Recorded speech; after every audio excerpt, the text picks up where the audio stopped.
Well, good afternoon or good morning to you, depending on your time zone. It's almost early evening for our presenter who is in England. So we've got the time zones covered. My name is Chris Skizak. I am the Executive Director of Texas Employers for Affordable Healthcare. I am also the Executive Director of the Houston Business Coalition on Health. Access to data and use of data is a key issue for our employers. We've heard that time and time again. So this is a big topic for us and apparently for many because we had over 200 people registered for this webinar. But I want to spend just a few minutes telling you a little bit about Texas Employers for Affordable Healthcare. Long story short is we are a 5C6 organization and we are the employer's voice at the Capitol. The market forces are such now that we will require legislative support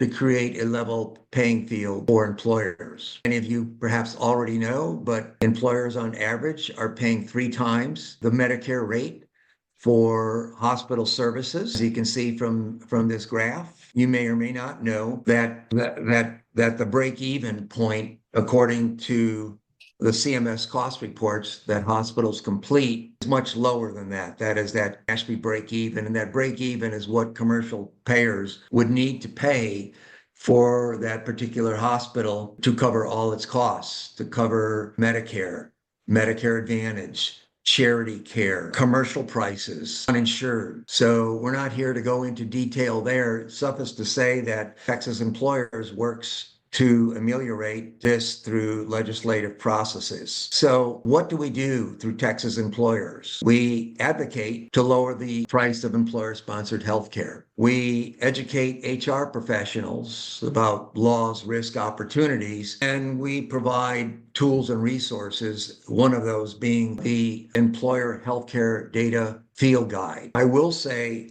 that we are a membership organization for employers, and employers can join the organization for free. There is a QR code here at the bottom if you wanted to scan that and you can get more information. Again, it's no cost to join. If you are an employer, you would just need to enter the coupon code TBGH 2025 to join for free. And you'll know in a minute why that's important. One thing I did want to show, we are in the middle of a legislative session right now.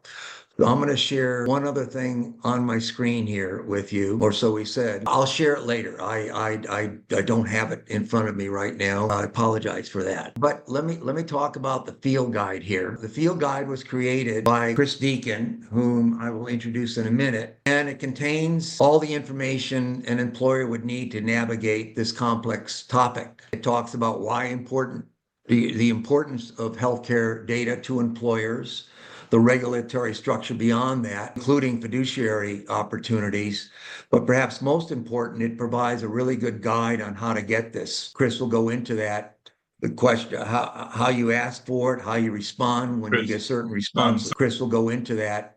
The question, how you ask for it, how you respond when you get certain responses. So in the meantime, I am going to find that slide. I have one piece of homework for you, and I'll pull that up for us. So I want to introduce Chris Deacon, who I've known for several years. She's only been in England for the last year plus, but Chris is a nationally distinguished consultant and legal expert in employer-sponsored healthcare, and perhaps the person that I know as the best expert in the country in supporting employer access to their data. She's worked on this for a good part of her career. So without any further ado there, I would like to introduce Chris and you can take it over from here. Okay, Chris? Great. Let me now share my screen and make sure sharing the right document here. If everybody could let me know, or if somebody on the screen could give me a thumbs up when you see the field guide. Are we good? Anybody? Okay. Somebody's raising their hand, so I'll take that as a good thing. Great. So sorry about the logistics here. Just lots of screen sharing. So anyway, Hi, everyone. Thanks so much for joining me today. And the whole Houston Business Coalition and Texas for Affordable Healthcare. I'm looking forward to this conversation because it's so important. And I would say it's long overdue, but I think that actually employers are starting to have these conversations. And I think that's why we have so much interest in this topic. As Chris mentioned, we're here to talk about the Employer Healthcare Field Guide. And it's a tool that's meant to be used, not shelved, not stored in your desktop, not stored on your shelf. Just to be clear from the start, this is not a sort of a field guide for the experts among us. This is for employers who are either knee deep in audits or negotiations, who are just getting started on this journey. Whether you're just realizing you don't have access to your data or you're ready to start asking the right questions, this guide is intended and designed to help you take that next step wherever you are in that journey. So what I love about this resource is again, really how practical it is and is intended to be. And one of the ways that I thought we could best sort of demonstrate in this very short amount of time what's inside is a few hypotheticals on how to use it. So, where are you in your journey? We're going to go through a couple hypotheticals and then show you actually how you might use this field guide, to achieve the goals that you're setting out to achieve. But before we get there, I want to just give you a quick sense of how it's laid out, because I think structure matters when you're, sort of trying to solve problems in real time. And most importantly, the guide starts out with the why. Why does data matter? Especially in the context of employer-sponsored plans. So it makes the legal, operational, and fiduciary case for why plan sponsors must have control over the data that's flowing through their plan.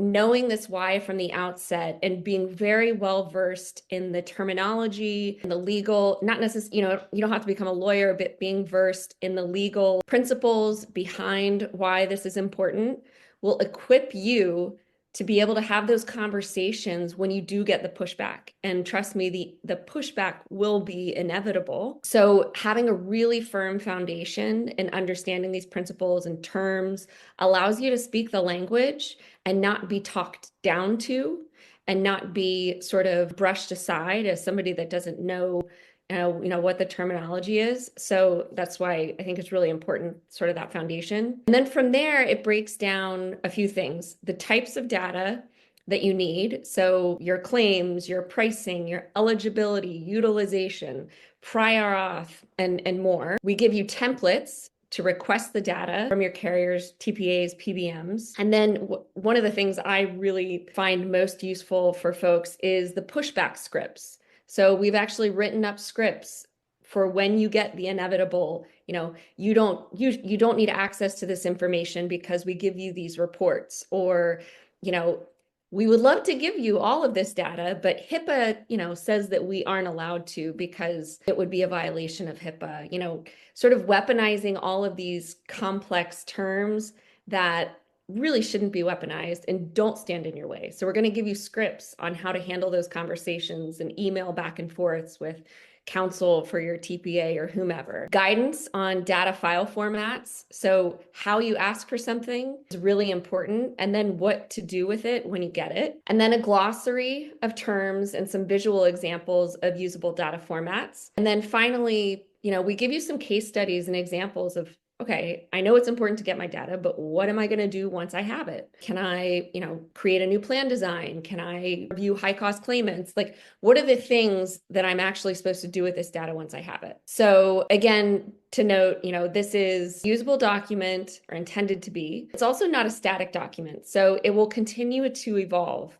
And we plan to issue updates as laws, regulations, guidance, standards, and technology change, as they rapidly have evolved over the last couple of years. We fully anticipate that they will continue to evolve. So if you're using it now, or even just getting, starting to skim, it's really something that we'll be revisiting over time to update. So before, again, we get into that hypothetical, just a quick moment on the fiduciary dimension, because it's really at the heart of why this guide exists. So, and you've If you've heard me speak before, you've probably heard me drop the F-bomb, fiduciary, multiple times. Fiduciary duty on employer plan sponsors. Yes, there are lawsuits emerging, some modeled after the 401k litigation we've seen in the past. And yes, you can be at risk if you're asleep at the wheel. But I want to be clear, I'm not here to scare you. That is not the intent of this document or what we're trying to do. I'm not waving the lawsuit flag to, sort of threaten or gimmick. I really believe, and the premise here is, if you truly embrace that fiduciary duty, owning it, learning it, it's not just about risk avoidance, it's more about strategic opportunity. Because when you start approaching your health plan with the way you'd manage a retirement plan or any other fiduciary asset, you ask different questions, you stop deferring to intermediaries, and you realize that you really are the one with the authority and responsibility to act in the best interest of your plan and your members. So with that in mind, you actually naturally will mitigate risk. You'll build the kind of documentation process that you need, that any court would look to sort of put you in a safe harbor. But again, that's the byproduct. The real reward here is control, it's clarity, and it's the better outcomes that you want for your employer and your employees. So with that in mind, Chris, if you don't have anything else to add by way of general introduction, I'm just going to hop into hypothetical. I do have one thing to add, and that hope folks stick around. This guide, by the way, is only available to employers right now. I know there are non-employers attending this webinar, and we are working on ways to make it available to them. And you can contact us through Texas Employers. Go to our website and just reach out to contact us. But on the employer side, again, as I mentioned, it's no cost to join at this particular point in time. We need employers to confidentially say they care about the price of healthcare and the impact that it's having on them. So again, no cost to join.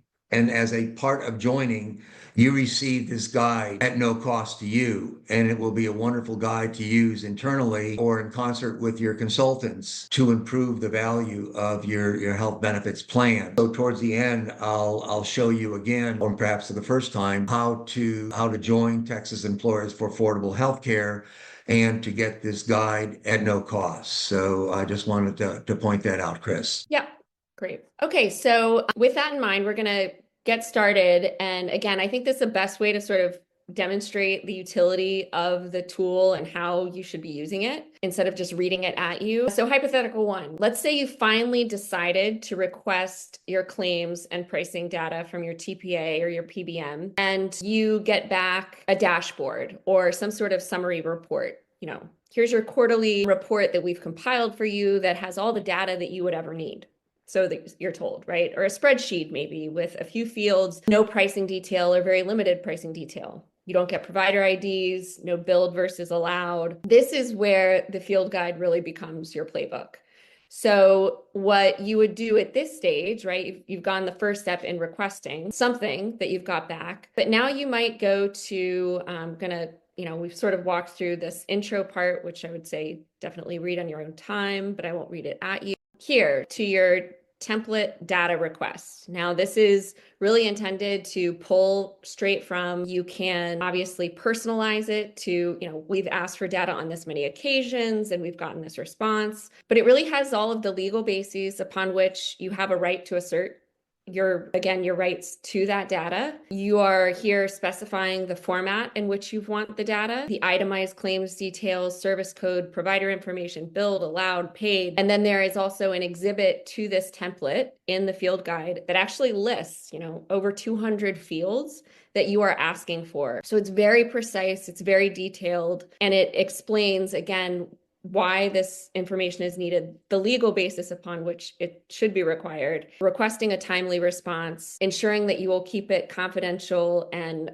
compliant with security requirements. And again, just very simple, easy to use, lift off this, personalize it, and take it. Because inevitably you're going to get pushback. For example, let's say we appreciate your letter. However, we deem this information to be proprietary, or as I mentioned earlier, I've gotten this one several times, HIPAA won't allow it, or our systems can't support delivering data in that format. you can definitely use the scripted pushback responses. So here you go. We have a script. Certain information in the claims data qualifies as a trade secret.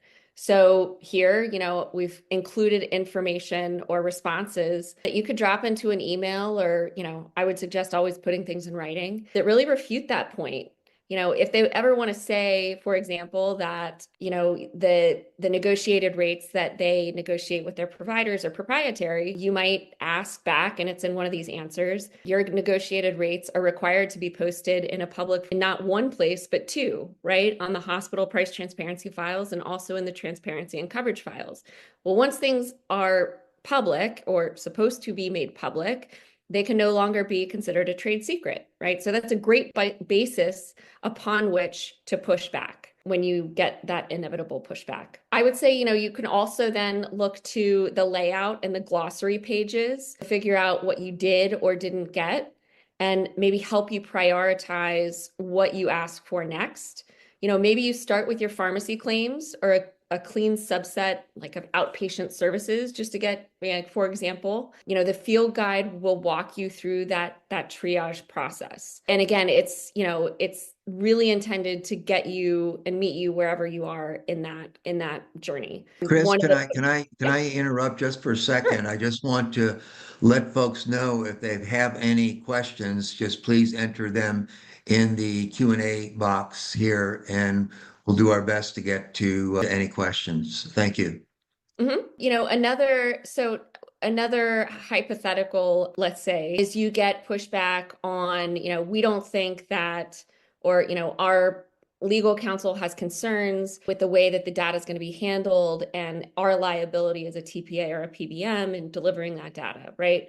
So you need to be very conversant and familiar with the best practices for data security and compliance when you do either, take possession of that data, or you have a third-party business associate that is going to handle that data for you. You need to make sure that that third-party business associate has the appropriate, best practices for data security and compliance in place. So you want to be, again, really well-versed in this language. You don't have to memorize what's in the field guide, right? Like, that's why it has been organized in a manner to be very easy to use. When that subject matter comes up, we flip to this page and we know how to have that conversation with the TPA or the PBM that's pushing back on us on those points. So now I want to spend a little bit of time, and we're definitely leaving time for questions. If it feels like I'm rushing through this a little bit, I apologize. Don't mean to. I've been told I idle at 60. So how do we actually make use of this data once we get it, right? I've heard from multiple employers, okay, yes, I understand I need to ask for data, but what am I to do with it, right? There are obviously a number of things in addition to being, more compliant, if you will, with your fiduciary obligations. But we've identified some of the really low-hanging fruit and sort of straightforward things that you can do once you get the data. So here's a hypothetical for how you might use that. You can verify your network discounts, for example, on high dollar claims. So let's say a $250,000 inpatient surgery hits your plan. You've been told that you're getting a 50% network discount. You have no way to verify that. But the field guide walks you through how to get your 835 and 837 files, which, if you don't know what those are, please, that is totally fine. I did not know that when I started this journey either. But the field guide has really great definitions for you and walks you through what those are. But your claim files, which are going to show you what was billed, what was allowed, what was actually paid, importantly. So not just allowed, but what was actually paid to that provider. And then whether any contractual discount was actually paid, whether a bonus performance payment was made. You get to see all of these things. And then you can reference the contract terms or rate schedules if you can get them, or, use perhaps the hospital price transparency data to say, this is what the hospital says Blue Cross Blue Shield PPO network in this region is getting for this service. Let me bump that up against my claims data to see if that's what I'm actually paying. Some studies have shown that when you engage in that exercise fairly consistently, those numbers are not matching, which begs the question, if the hospital thinks they're getting paid that much and I'm paying you know, that much plus X. What's happening here? What's happening in this claim? So there's a variety of ways that you might use this data. And quite honestly, you don't have to be a data analyst. You don't have to be a claims expert to engage in some of these exercises. Now, some of the more, intense, sophisticated reviews absolutely are going to want to bring in the more subject matter experts on this. But, a lot of these, again, sort of what I call low-hanging fruit, can be done by, folks in your HR office or folks you already have on your team looking at this, or some, depending on your business type, what kind of business you have, you might have a forensic audit team. You might have professionals in-house that might be able to do some of this stuff. Can I just again interrupt? What I hear from employers all the time, hey, it's just one or two of us. I don't have the time for this. I don't have the staff for it. This is way beyond me. Do you see this guide as being something that has really interacted closely with their benefits consultant? It seems that these are the types of activities that a benefits consultant should be able to do and support working together. I don't know how you've seen this handled in the past, but I just wondered if you could speak to that, because I have great empathy for employers who, hey, this is all great. I don't have the time to do this. Mhm.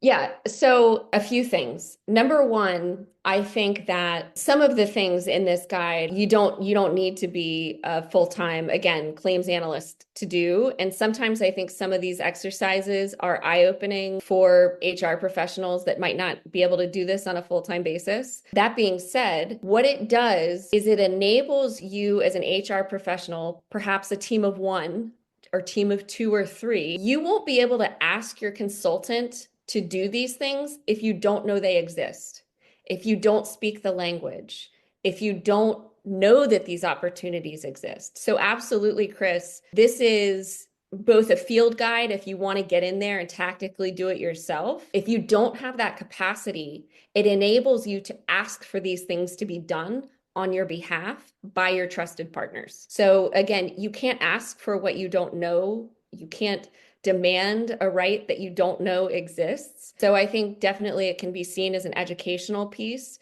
to empower and enable professionals to demand that they're, again, the people that they pay a lot of money, consult on their behalf and to serve them as an intermediary between them and their TPA or their PBM, that they, demand that they do these things on their behalf. And not to say that they wouldn't be doing it, because of any nefarious intent.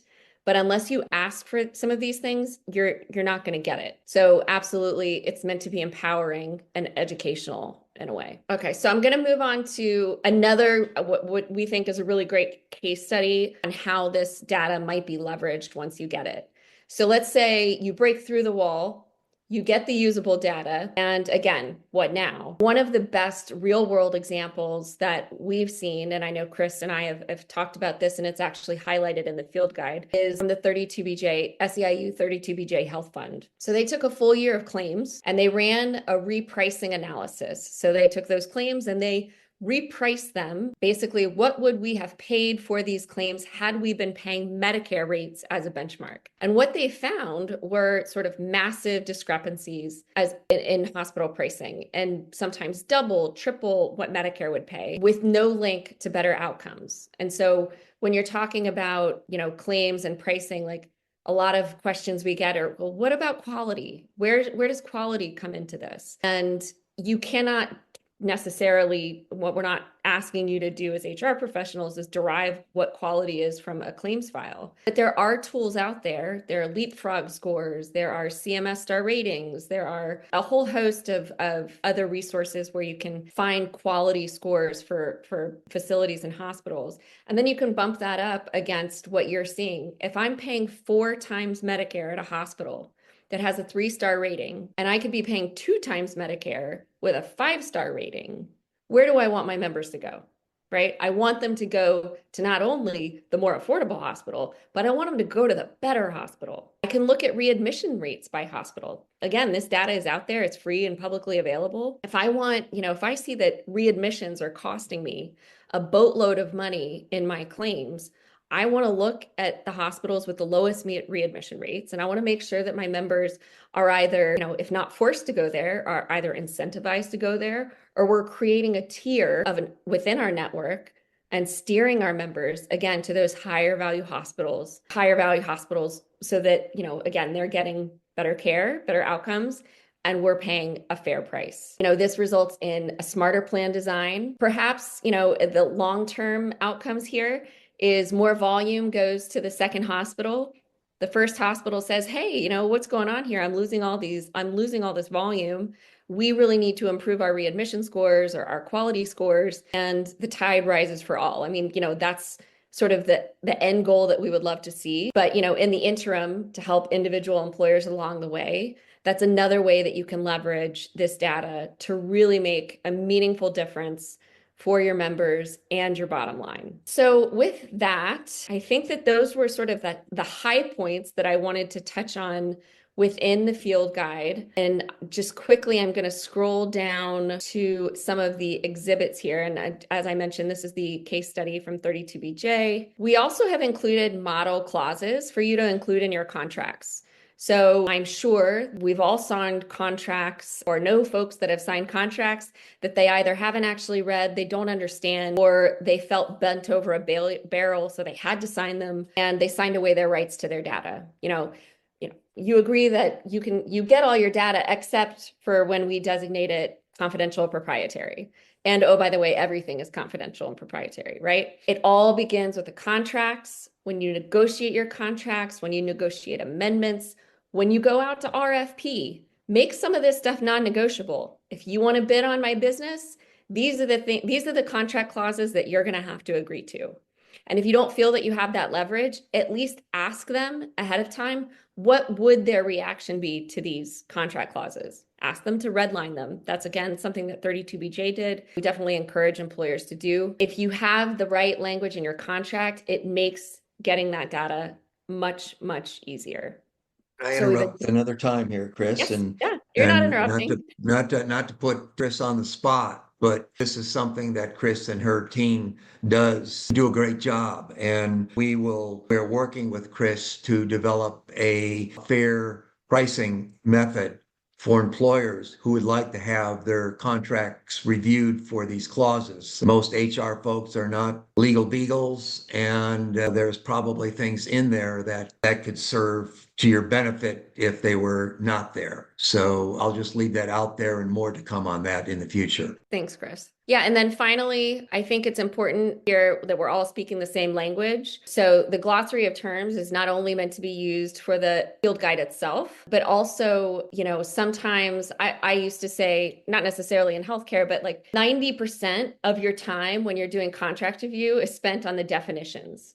Like, you can give me any contract in the world. If you let me write the definitions, I've got you, right? Because it really can live and die with the definitions. So definitions are key. So these definitions could be leveraged really for both utilization within the field guide and also externally. And then obviously, we said before, a very comprehensive field list for data elements that you're going to be asking for. Probably one of the most comprehensive I've seen that's out there, not necessarily in the public domain, but outside of a consultant paywall. So yeah, I'm really excited about this. Again, it's a living document. So we're hoping, and, hopefully there will be some updates at the legislative level at both the state, at the state level and federal level that will, require that we update it, hopefully with good news and more guidance, even guidance from DOL on data and data ownership and audit clauses, etc. But for now, we think it's in a really great starting spot, and hope that as many employers use it as possible to get their data and begin taking action. This should be something that you could use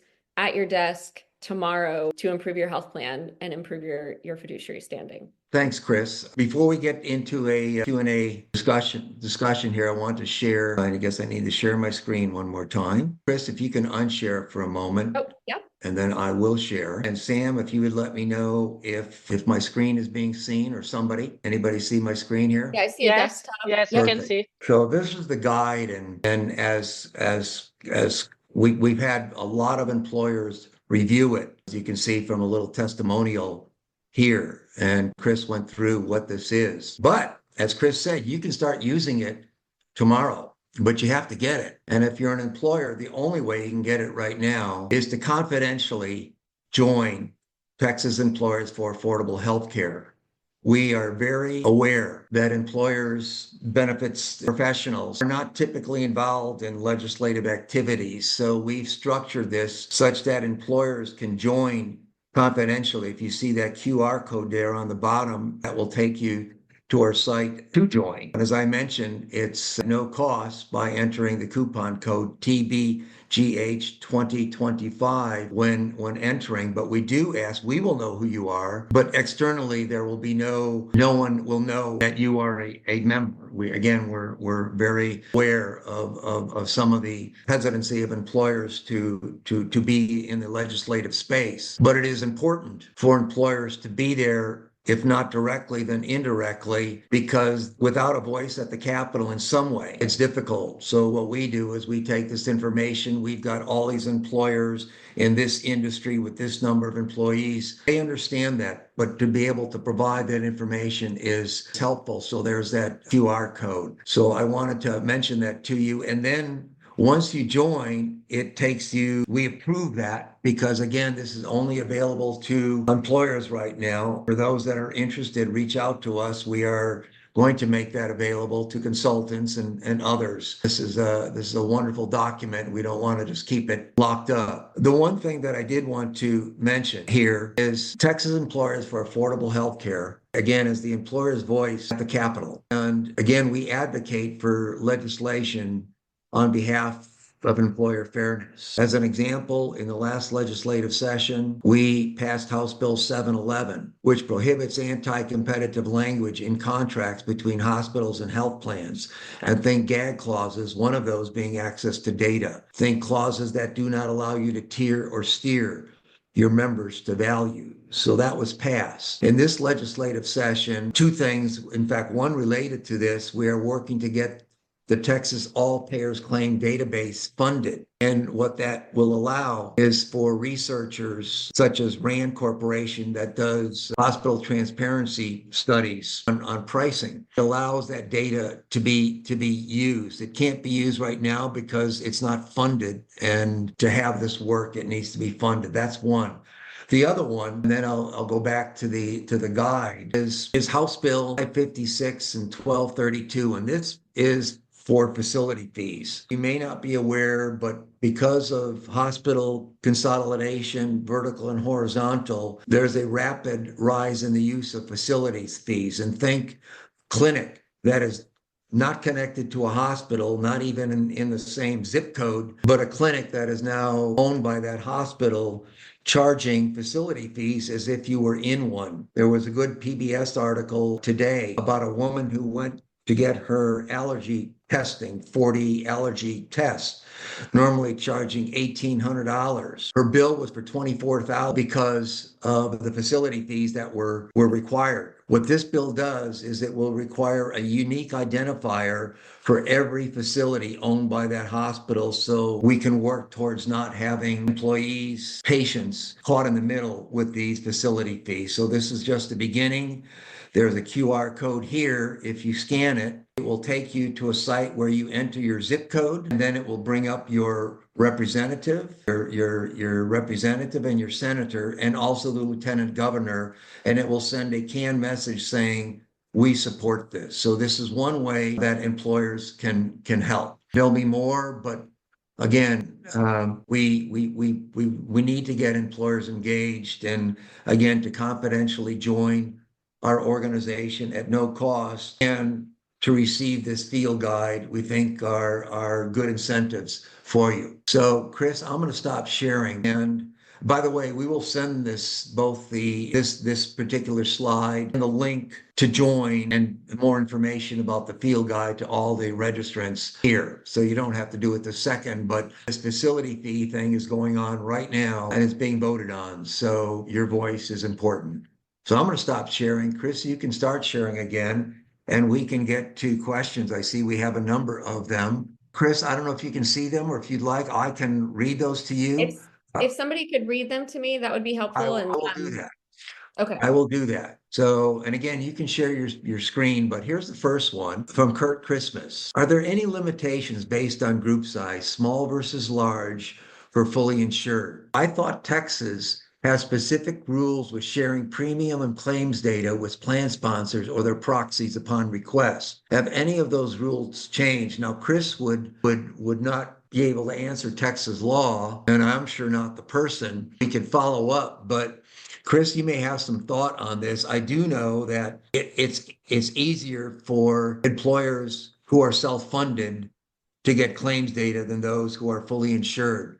Chris, do you have experiences from other states that you've worked with where it's just not doable for those who are fully insured? Yeah, I mean, I think you're right that we often assume that that self-funded employers have a right to access their data and fully insured employers do not because it's not their risk, right? That being said, the Consolidated Appropriations Act of 2021, which includes the no gag clause requirement, otherwise sort of known as the CAA, that's how we talk about it, that really made clear that employers cannot sign contracts that block their access to data.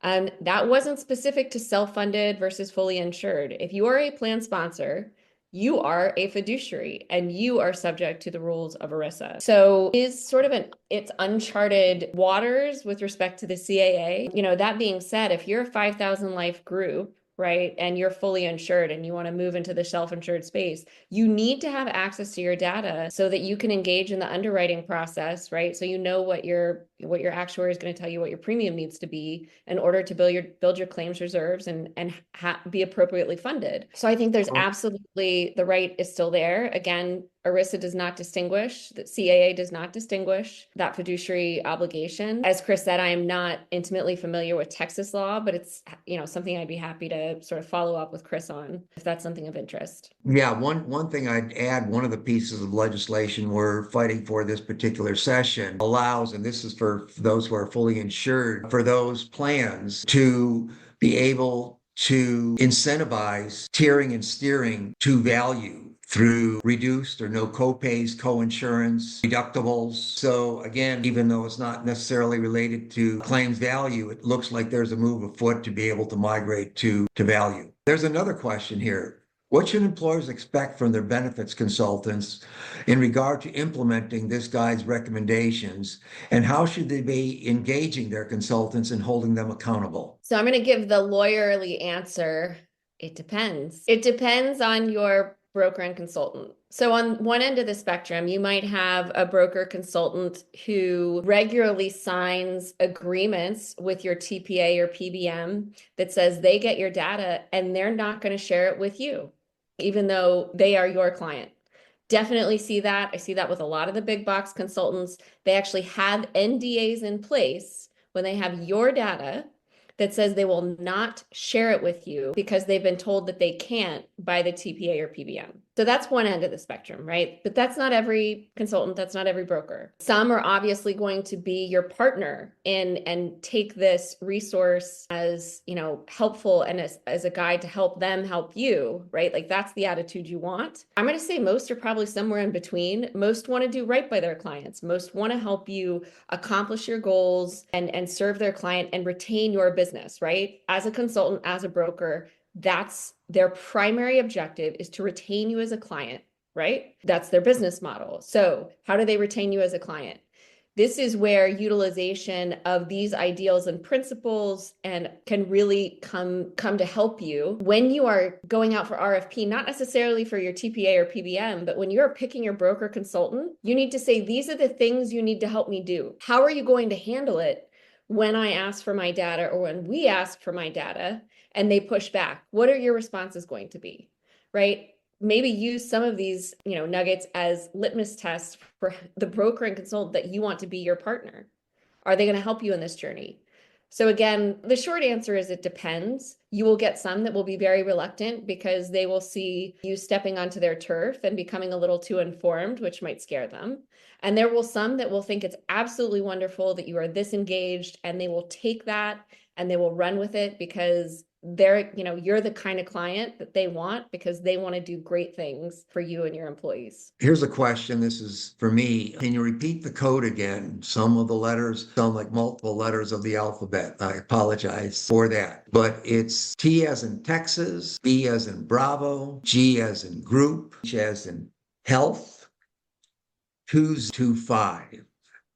That stands, by the way, for the Texas Business Group on Health. So again, P, B, G, H, 0. Another question, is there an opportunities for employers outside of Texas to receive this guide? Yes, there is. And again, we will be reaching out. This will be updated on our website on how those who are not employers in Texas can receive this guide. That will be soon forthcoming. Another question is Texas employers a political action committee? The answer is no. I'm not an attorney, but our board consists of them.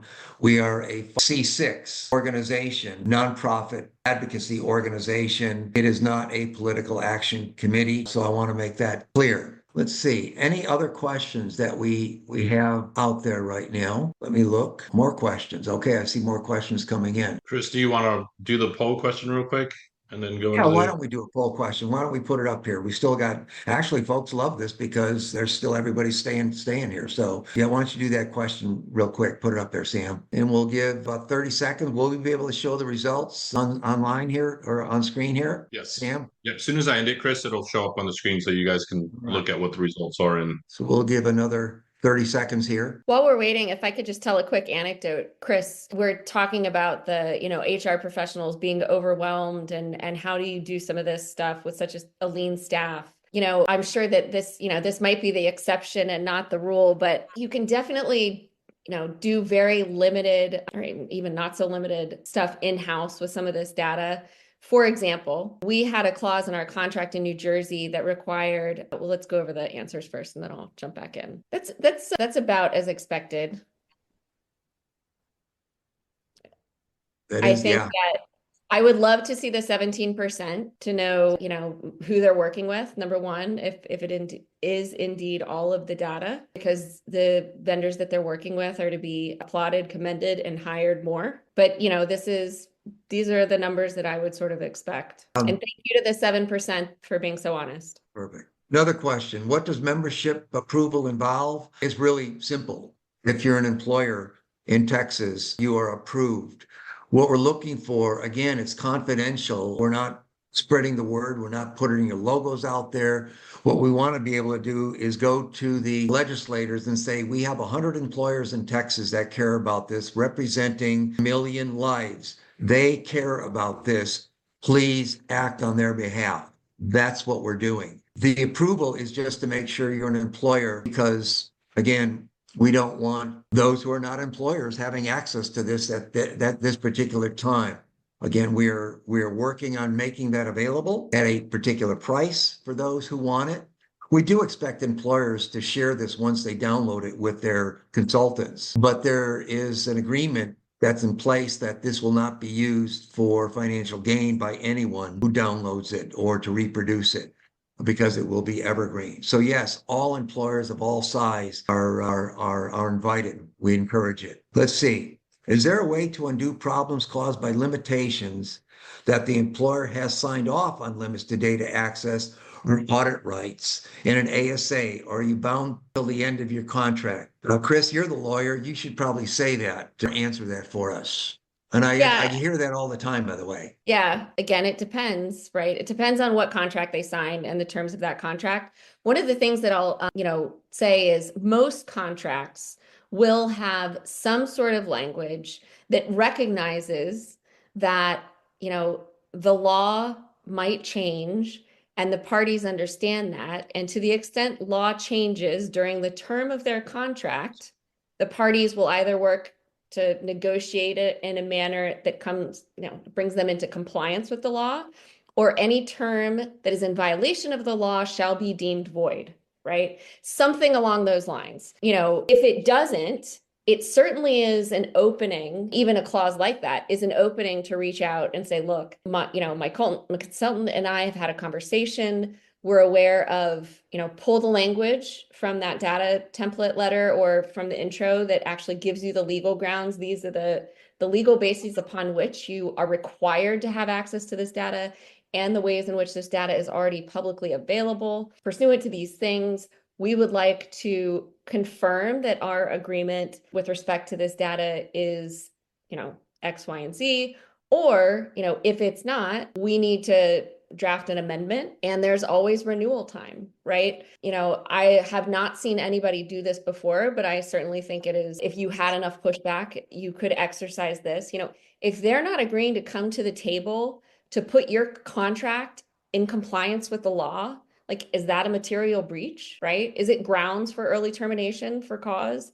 If they are making you abide by a contract that is contrary to federal law, I think that's a problem. So I think that there's a variety of ways that, I've definitely seen amendments, definitely seen renegotiations, and seen some hardball played to say, look, we are Wells Fargo, J&J, all the, people are getting sued for less, right? So we need to make sure that we have our fiduciary house in order. We need access to this data, please sign here.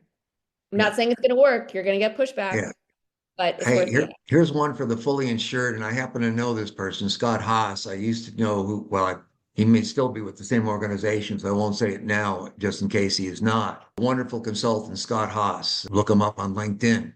We have been able to obtain fully insured data by entering into a BAA with the carrier as a covered entity and not disclosing the PHI to the plan sponsor. So perhaps this is an example of a consultant working to improve the lot of those who are fully insured. So I just throw that out there. And that, supports the point that I was raising. If you're a fully insured book and you want to, perhaps take a market check and see if you should be in a different product or self-funded, you need that data in order to conduct that actuarial analysis. You don't need PHI, you just need the data. Yeah, this is one I like. Pre-priced claims are outside of billed charges and allowed amounts. Yes, they are, which are available in TIC, transparency and coverage. Is there a way to get repricing info from your TPA? You might be able to. How did Laura Opsel with 32BJ do this? And perhaps you can comment on that, because I think that's the start of something big. Yeah, so I mean, they own their data. They had their data in-house. It was a legacy of an old contract that they had their data in-house. So for them, it was as simple as turning their data over to a third-party repricer who ran it through their repricing model and kicked out, the results. The difficulty comes in when the TPA is in possession of the data and you say, I'd really like to have this repriced. And could you send it off to this repricer, Milliman or whomever? They might be less apt to do that, right? Because they might have guaranteed you a 67% discount off charges. But when you run it through your repricer, you might see that you're paying multiple times Medicare over that, or whatever the story is. So you really have to they were in control of their data in the first instance and didn't have to fight for it. So they were in a bit better position. But if you do get access to your data, or you do have a TPA that's willing to work with you, going through a repricing exercise should not be difficult. It's not a heavy lift. That's it with Texas Employers for Affordable Health Care. By the way, if you go to our website, TXEACH.org, we have a dashboard up there that shows for every hospital that employers are using in Texas, their distribution in terms of cost, how much employers are paying of billed charges, which is typically the most, Medicare Advantage, Medicaid. What that data shows is that, again, there's a range, but most hospitals are not losing money, and the net profit margin on the commercial rates are about 45% in Texas.